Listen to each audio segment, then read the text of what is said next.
department of Ijebu Anglican Diocese, and we're so glad to have you with us at this moment.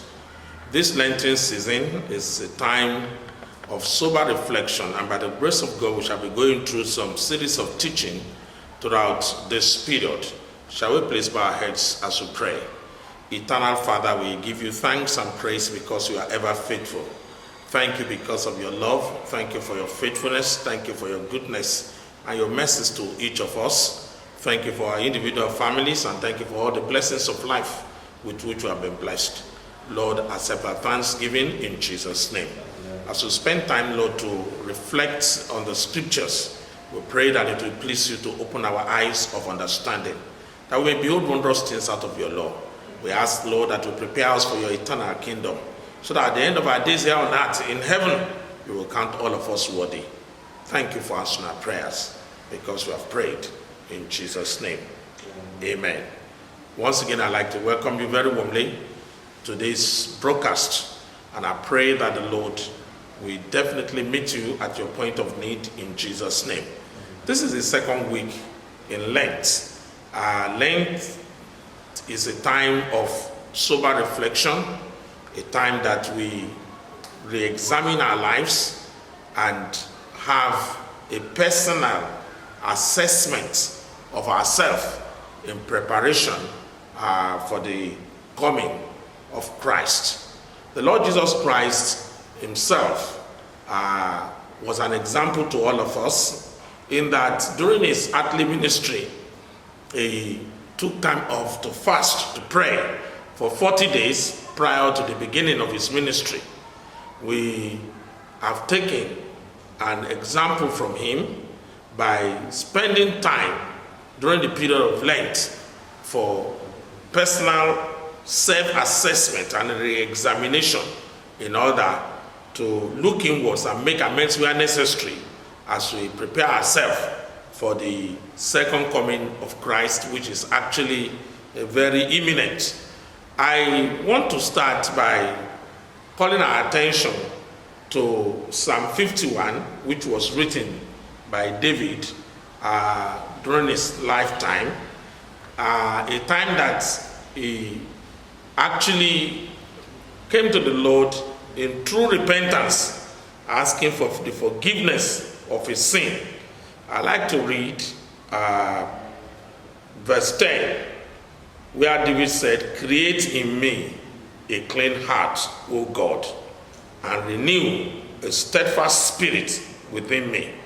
Do not cast me away from your presence, and do not take your Holy Spirit from me." From these two verses of the scriptures, there are some few things for us to learn. One is that sin is always a hindrance in our relationship with God. God loves all of us, no doubt about it. God loves sinners, but he hates sin. Anytime we commit sin, then we are one way or the other putting an obstacle between us and God. In Psalm 59 verses 1 and 2, the Bible says that the hand of the Lord is not too short that he cannot reach out to any of us. His ears are not too heavy that they cannot hear our prayers, but our sin have separated between us and God.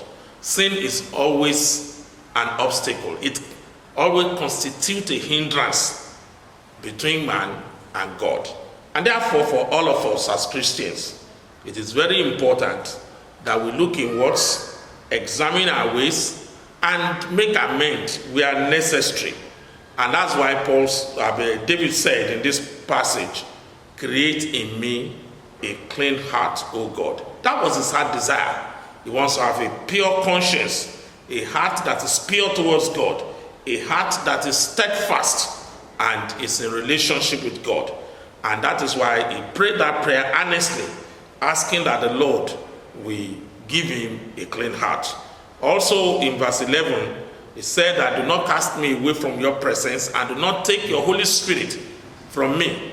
Anytime we commit sin, it separates between us and God. And when we fail to acknowledge and confess the sin, then we are putting ourselves in a way that it will be difficult for God to relate well with us.